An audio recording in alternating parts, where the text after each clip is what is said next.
Welcome back, my favorite artists. This week in Mrs. Mayo's virtual art studio, we are going to create a drawing of the structure of a tree.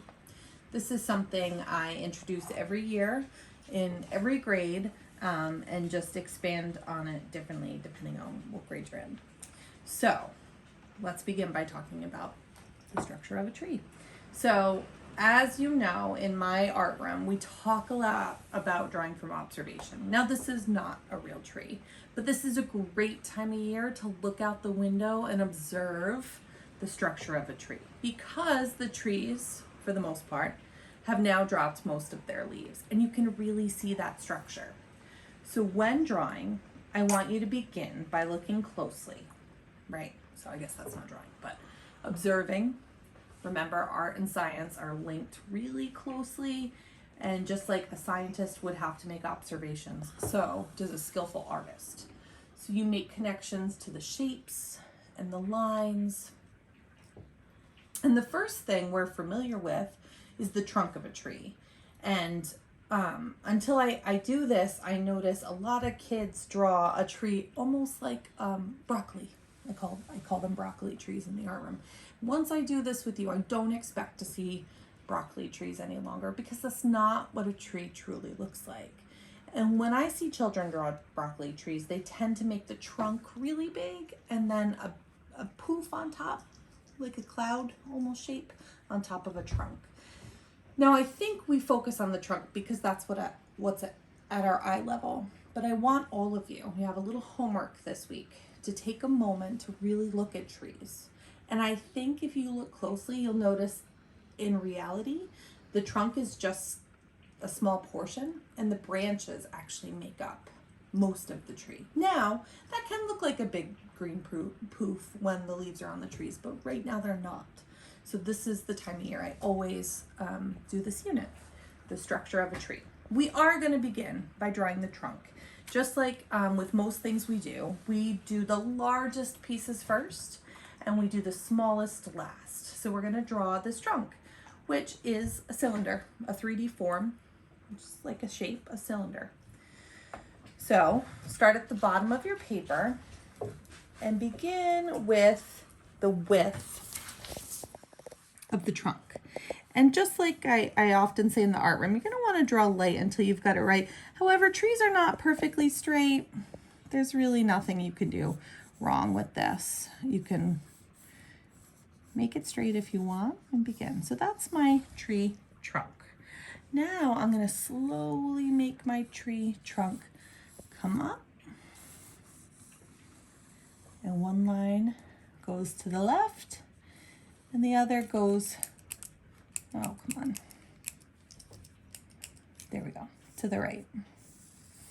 Now, I have my trunk and then I have my main branches starting to fork off. You don't want to forget to finish these branches because if you do, you'll sort of get lost in your drawing. So I can see almost like the letter V right now. So I want to come through and I want to make those branches fork off. And I made a mistake already right here. That doesn't look natural or realistic. So I'm going to come down, and that's why we're using pencil.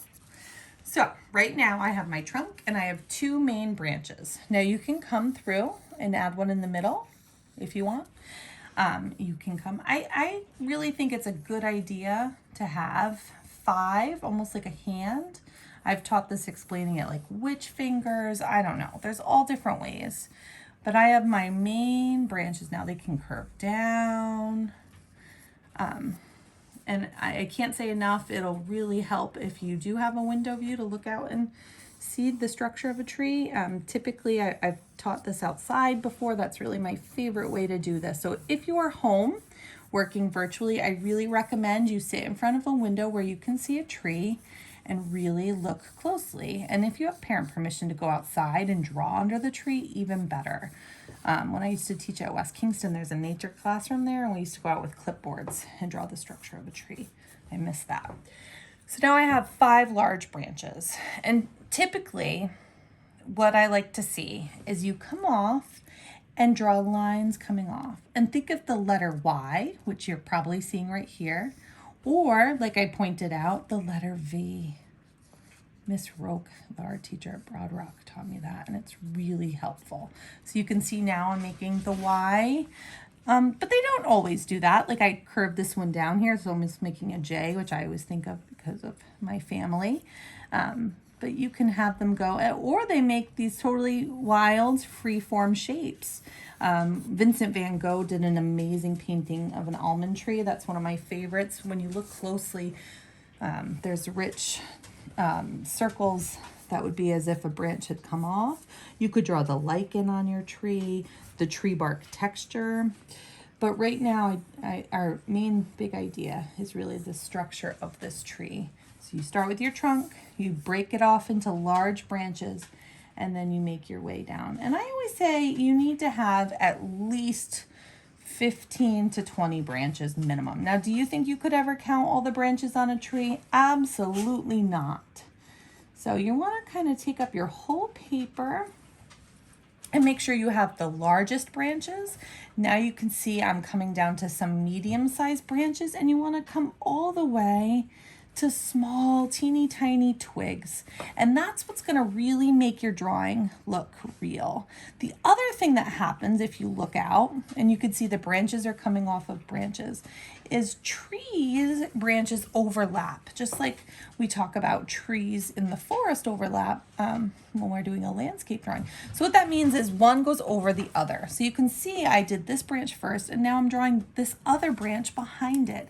That really will give you some visual depth in your work of art and make it look like a true tree you could find. So again, you're going to draw at least 15 branches, let's say, 5 large, and then 5 medium and 5 small coming off. So really it's more than that, because you should be doing that off of each branch, but just try your best. The other thing I'd love to see you add is something called a horizon line. And that can go behind your tree. That is where the earth meets the sky. I say earth because it could be land, or it could be water, but in this case it would certainly land. So the horizon line is where the earth meets the sky. We're drawing trees, and this is how you would draw a realistic tree, ideally from observation if you're able to look out and see.